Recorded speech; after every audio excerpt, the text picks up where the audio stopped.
የአክብሮት ሰላምታችን በያላችሁበት ድረስ የተወደዳችሁ የአዲስ ፖስት ቤተሰቦች እንደምን አላችሁ? አዳዲስና ወቅታዊ መረጃዎችን ይዘን መጥተናል። በቅድሚያ አበይት ነጥቦችን በማስተዋወቅ እንጀምራለን። ምሽቱን የህወሓት ጦር ወልቃይትን በአራት አቅጣጫ መክበቡ ተሰማ። ከሰሞኑ በጠለምትና አፋር ግንባር ግጭት የቀሰቀሰው የህወሓት ጦር ምሽቱን ወልቃይትን በአራት አቅጣጫ በከበባ ውስጥ ማስገባቱ ተገልጿል። ትግራይ ድንበር የደረሰው የመከላከያ ሰራዊት በበኩሉ ከባድ እርምጃ ጀምሯል ተብሏል። በሰሜን ኢትዮጵያ ለረጅም ጊዜ የውጥረት ማዕከል ሆኖ የቆየው ወልቃይት ዳግም ወደ ከባድ ወታደራዊ ፍጥጫ ማምራቱን ከስፍራው የደረሱን መረጃዎች አመላክቷል። በዝርዝር እንመለከተዋለን። በሌላ ሰበር መረጃ በሙስና ወንጀል በተጠረጠሩ ከፍተኛ ባለስልጣናት ላይ እርምጃ ተወሰደ። በሙስናና ብልሹ አሰራር ጋር በተገናኘ የተጠረጠሩት ሁለት ከፍተኛ የብልጽግና ባለስልጣናት ከስልጣን መሰናበታቸውንና በፖሊስ ቁጥጥር ስር ውለው ምርመራ እየተደረገባቸው እንደሆነም ተነግሯል። የአንደኛው ባለስልጣን የባንክ ሂሳባቸው እንዳይንቀሳቀስ እንደታገደም ተገልጿል። በዝርዝር ትሰሙታላችሁ። በሌላኛው መረጃችን ፖለቲከኛ ጃዋር መሐመድ የዶክተር ደሳለኝ ጫኔ ውሳኔ ላይ ያልተጠበቀ ሐሳብ ሰነዘሩ። ፖለቲከኛ ጃዋር መሐመድ የህዝብ ተወካዮች ምክር ቤት አባሉ ዶክተር ደሳለኝ ጫኔ በመጪው ምርጫ ላይ ላለመወዳደር የወሰኑትን ውሳኔ ማሳወቃቸውን ተከትሎ ጃዋር መሐመድ የሰነዘሩት ሐሳብ ከፍተኛ መነጋገሪያን ፈጥሯል። በዝርዝር የምንመለከተው ሌላኛው መረጃችን ነው። እነዚህንና ሌሎች ያልተሰሙ መረጃዎች በዚህ ሰዓት የመረጃ ጊዜ ወደ እናንተ ይደርሳሉ። እንደ ሁሉ ጊዜው ቪዲዮ ላይክ እና ሼር በማድረግ ጀምሩት። አዲስ የሆናችሁ ደግሞ ሰብስክራይብ በማድረግ አዳዲስና ወቅታዊ መረጃዎችን ያገኙ። አሁን ወደ ዝርዝር ጉዳዮቹ ነው የምናመራው። በቅድሚያ ምሽቱን የህወሓት ጦር ወልቃይትን በአራት አቅጣጫ ከበበ። ከሰሞኑ በጠለምትና አፋር ግንባር ግጭት የቀሰቀሰው የህወሓት ጦር ምሽቱን ወልቃይትን በአራት አቅጣጫ ከበባ ውስጥ ማስገባቱ ተገልጿል። በሰሜን ኢትዮጵያ ለረጅም ጊዜ የውጥረት ማዕከል ሆና የቆየችው ወልቃይት ዳግም ወደ ከባድ ወታደራዊ ፍጥጫ ማምራቷን ከስፍራው የደረሱን መረጃዎች አመላክተዋል። እንደ የመረጃ ምንጮች ከሆነ አካባቢው በከፍተኛ ወታደራዊ ዝግጅትና የኃይል እንቅስቃሴ ተከቧል ብሏል።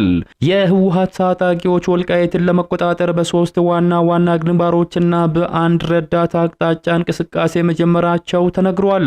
ጦሩ ወደ ወልቃይት እንዲገባ የቀጥታ ትዕዛዝ እንደተሰጠውም ታማኝ የመረጃ ምንጮች ጠቁመዋል። የመጀመሪያው የህወሓት ጦር የተንቀሳቀሰው በዋልድባ አቅጣጫ ሲሆን ይህ ግንባር ለወልቃይት እምብርት ቅርብ የሆነና ለደፈጣ ውጊያ አመችነት ያለው ነው ተብሏል። የኃይሉ እንቅስቃሴ በዚህ በኩል መሆኑን አካባቢውን በቀጥታ ስጋት ላይ ጥሎታል። ሁለተኛው ግንባር በሽራሮ አቅጣጫ ሲሆን ከትግራይ ሰሜን ምዕራባዊ ዞን የሚነሳው ይህ እንቅስቃሴ የኤርትራን ድንበርና የወልቃይትን ሰሜናዊ ክፍል የሚያዋስን በመሆኑ ቀጠናዊ መልክ እንዲኖረው አድርጎታል። ሌላኛው የሱዳን አቅጣጫ ሲሆን ህወሓት ከዓለም አቀፉ ማህበረሰብ ጋር በቀጥታ ለመገናኘትና የሎጂስቲክስ መስመር ለመክፈት አሁንም የሱዳንን ኮሪደር የመቆጣጠር ከፍተኛ ፍላጎት እንዳለው አመላክቷል። ባለፈው ሳምንት በጠለምት በኩል ውጊያ የከፈተው አርሚ 35 የተሰኘው የህወሓት ኃይል አሁን በሽረ ከተማ እንዲቆይ መደረጉ ለቀጣይ ትልቅ ኦፕሬሽን እንደ ተጠባባቂ ኃይል ማዘጋጀቱንም ያሳያል ተብሏል። ከቀናት በፊት ዘ ኢኮኖሚስት መጽሔት እንደዘገበው የፌደራል መንግስቱ የህወሓትን እንቅስቃሴ እንደ ተራ ግጭት ሳይሆን ለከፍተኛ ጥቃት የሚደረግ የቅድመ ዝግጅት አድርጎ ወስዶታል ሲል መዘገቡ የሚታወስ ነው። የመከላከያ ሰራዊት ታይቶ በማይታወቅ መልኩ በርካታ ወታደሮችንና ዘመናዊ የጦር መሳሪያዎችን ወደ ትግራይ አዋሳኝ አካባቢዎች አስጠግቷል ነው የተባለው። ከሰሞኑ ህወሓት ተከዜን ተሻግሮ ጥቃት መክፈቱ መንግስት ትዕግስቱ እንዲያልቅና አጸፋዊ እርምጃ ለመውሰድ እንዲገፋፋ ምክንያት ሆኖታል ነው ያለው ዘገባው። ወደ ትግራይ ድንበር የተንቀሳቀሰው የጦር መሳሪያ ብዛትና አይነት መንግስት አካባቢውን ላለማጣት ያለውን ቁርጠኝነት የሚያሳይ ነው እየተባለ ቢሆንም የመከላከያ ሰራዊት የትግራይን ድንበር ሳይሻገር በአማራ ክልል አዋሳኝ ላይ ሰፍሯል። ዓለም አቀፉ የዜና ተቋም ዘ ኢኮኖሚስት እንደሚለው ከሆነ ሁኔታው ወደ መጠነ ሰፊ ጦርነት የማምራት እድሉ ከፍተኛ እንደሆነ አመላክቷል። ህወሓት የሱዳንን ድንበር ለመያዝ የሚያደርገው ጥረት የቀጠናውን ጂኦፖለቲካዊ ሁኔታ የመለወጥ ኃይል ያለው ሲሆን እነዚህ ወታደራዊ እንቅስቃሴዎች በፌደራል መንግስቱና በህወሓት መካከል የተደረሰውን የሰላም ስምምነት ጥያቄ ውስጥ የሚከቱ ናቸው። ወልቃይት በአሁኑ ሰዓት በአራት አቅጣጫ በሚሰነዘሩ ወታደራዊ ጫና ውስጥ ትገኛለች የተባለ ሲሆን በአንድ በኩል የህወሓት ጦር ወደ ወልቃይት ግባ የሚለው ትዕዛዝ፣ በሌላ በኩል ደግሞ የመከላከያ ሰራዊት እጅግ ግዙፍ ኃይል ክምችት አካባቢውን ከባድ የጦር ሜዳ ለማድረግም ተቃርበዋል ነው የሚባለው። የሱዳን ኮሪደርን የመቆጣጠር ፍላጎትና የጠለምት ግጭት ተደማምረው ቀጣዮቹ ቀናት ለሰሜን ኢትዮጵያ ሰላም ወሳኝና አስጊ እንደሚሆኑም ይጠበቃል። ወደ ቀጣዩ መረጃችን ስናመራ ፖለቲከኛ ጃዋር መሐመድ የዶክተር ደሳለኝ ጫኔ ውሳኔ ላይ ያልተጠበቀ ሐሳብ ሰነዘሩ። ፖለቲከኛ ጃዋር መሐመድ የህዝብ ተወካዮች ምክር ቤት አባል የሆኑት ዶክተር ደሳለኝ ጫኔ በመጪው ምርጫ ላይ ላለመወዳደር የወሰኑትን ውሳኔ ማሳወቃቸውን ተከትሎ ጃዋር መሐመድ የሰነዘሩት ሐሳብ መነጋገሪያን ፈጥሯል። ዶክተር ደሳለኝ ጫኔ በመጪው ምርጫ ላለመወዳደር የወሰኑትን ውሳኔ ትክክለኛ የተቃዋሚ ድምጽ ማሳጣት ነው ስሉም ነው የገለጹት። ጃዋር መሐመድ አቋማቸውን በገለጹበት አጭር ጽሑፍ ላይ ዶክተር ደሳለኝ ጫኔን በአሁኑ ፓርላማ ውስጥ የነበሩ ብቸኛ እውነተኛ የተቃዋሚ ድምጽ ስሉ ገልጿቸዋል። እርሳቸው በመጪው የይስሙላ ምርጫ ላይ ላለመወዳደር መወሰናቸው በምክር ቤቱ ውስጥ የነበረውን የተቃዋሚ ሚና ይበልጥ እንደሚያጣብበው አመላክተዋል። ጃዋር መሐመድ አክለውም ሁሉም ቁም ነገረኛ የተባሉ ተቃዋሚ ፓርቲዎች በጠቅላይ ሚኒስትር አብይ አህመድ የምርጫ ቀልድ ውስጥ ላለመሳተፍ ቀድመው መወሰናቸውንም ጠቅሰዋል።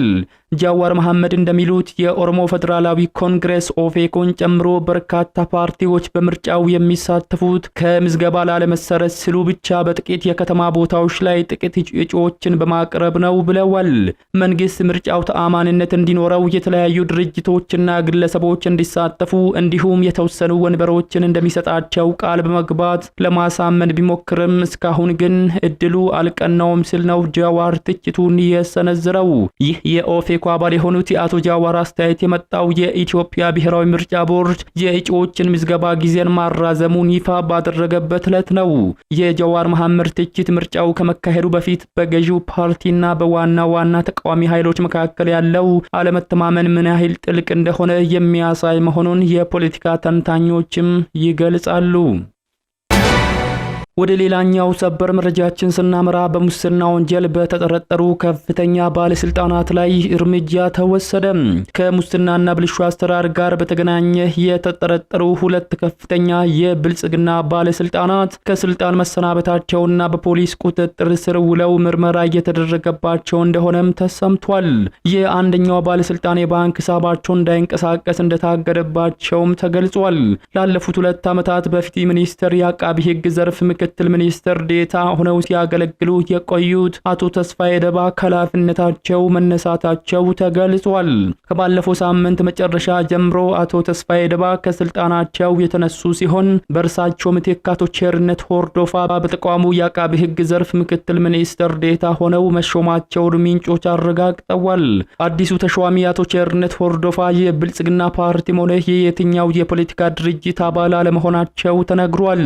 አቶ ቸርነት ወደዚህ የመንግስት ከፍተኛ ኃላፊነት ቦታ ከመምጣታቸው በፊት በግል በጥብቅና ሙያ ሲያገለግሉ የቆዩ የህግ ባለሙያ ናቸው።